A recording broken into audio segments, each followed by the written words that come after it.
Hello बच्चों, आज हम लोग सीखेंगे जीरो वाला घटाव। जीरो वाला घटाव कैसे बनाते हैं। कुछ बच्चे इस तरह का घटाव देख के डर जाते हैं, उनसे नहीं होता है क्योंकि उन्हें पता ही नहीं कि जीरो वाला घटाव बनेगा कैसे। देखिए बहुत आसान है, एक एक सवाल मैं बनाकर बताऊंगी।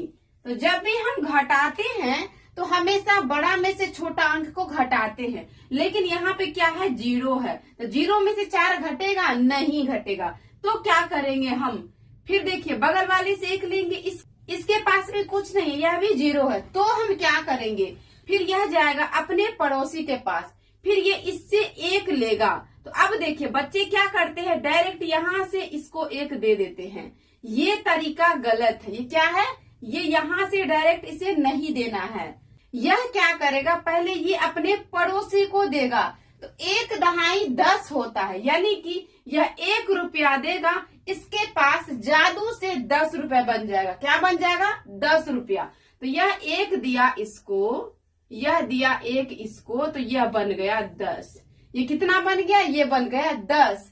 इसके पास कितना बचा, अब इसके पास बचा 2।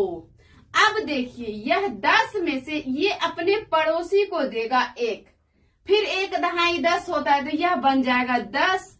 यह 1 इसको दिया, यह बन गया 10। ये 10 में से 1 इसको दिया था, तो अब इसके पास कितना बचा, 10 नहीं बचा, इसके पास बचा 9। कितना बचा, 9। अब यहाँ देखिए ये 10 में से हम 4 को घटाएंगे, यानी कि 10 रुपए में से 4 रुपया खर्च करेंगे। हमारे पास अब कितना बचा, तो 10 में से 4 घटाएंगे तो हमारे पास कितना बचा, 6। अब देखिए यहाँ पर ये 9 में से 5 घटाएंगे, 9 में से 5 घटाएंगे तो हमारे पास कितना बचेगा, हमारे पास बचेगा 4। यहाँ पे लिखेंगे 4। अब यहाँ देखिए ये 2 में से 1 घटाएंगे, जब 2 में से 1 घटाएंगे तो कितना बचेगा, 1, यानी कि ये हमारा सवाल बन गया। तो इस तरीके से घटाव बनाते हैं। अब आते हैं अगले सवाल पे। यहाँ पर देखिए क्या है, यहाँ पर 3 है, 3 में से 9 घटेगा, नहीं घटेगा। तो हम क्या करेंगे, तो ये अपने बगल वाले से 1 लेगा, इसके पास भी नहीं है, फिर यह अपने बगल वाले से लेगा, इसके पास भी नहीं है, ये दोनों जीरो है।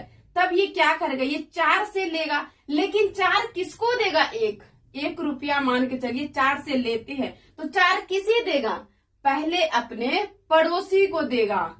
यहाँ देखिए 4 में से 1 दिया इसको, यह बना 10। अब ये 10 में से 1 दिया इसको, यह बना 10।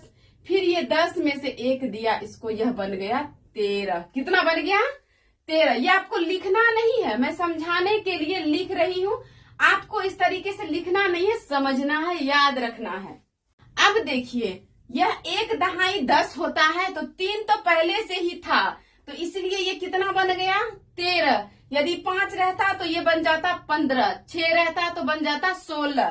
तो अब 13 में से 9 घटाएंगे तो कितना बचेगा, हमारे पास 4 बचेगा। तो यहाँ पे लिखेंगे 4। अब देखिए ये 10 में से 1 इसको दिया था, इसके पास कितना बचा है, 9 बचा। तो अब 9 में से 2 घटाएंगे, तो 9 में से 2 घटाएंगे तो कितना बचेगा, 7 बचेगा। अब यहाँ देखिए यह 10 में से 1 इसको दिया था, तो इसके पास कितना बचा था, 9। अब ये 9 में से 4 घटाएंगे तो कितना बचेगा, 5। अब यहाँ देखिए यह 4 1 इसको दिया था, इसके पास 1 घट गया, तो अब तो ये 4 नहीं रहा, ये कितना बन गया, 3। अब 3 में से हम 1 घटाएंगे, तो 3 में से 1 घटाएंगे तो कितना बचेगा, 2। तो यह सवाल हमारा बन गया। अब बनाते हैं तीसरे नंबर का सवाल। अब यहाँ देखिए क्या है, जब हम इस तरीके से सीख जाते हैं तो हम कैसे बनाते हैं। अब बनाएंगे ये तीसरे नंबर का सवाल। अब देखिए 9 में से 1 दिया इसको, फिर यह दिया इसको। अब आपको लिखना नहीं है इस तरीके से, ये मैं समझाने के लिए लिख रही थी, आपको मन में याद रखना, अपने आप में याद रखना है कि ये 9 में से 1 दिया इसको, यह बना 10। फिर ये 10 में से 1 इसको दिया, ये बना 10। 10 में से 6 जाएगा तो कितना बचेगा, 4। यहाँ पे कितना बचा, ये 10 में से 1 इसको दिया था, इसके पास बचा 9। तो 9 में से 9 घटाएंगे तो कितना होगा, 0। अब यहाँ देखिए यह 1 इसको दिया था, इसके पास कितना बचा, 8 बचा।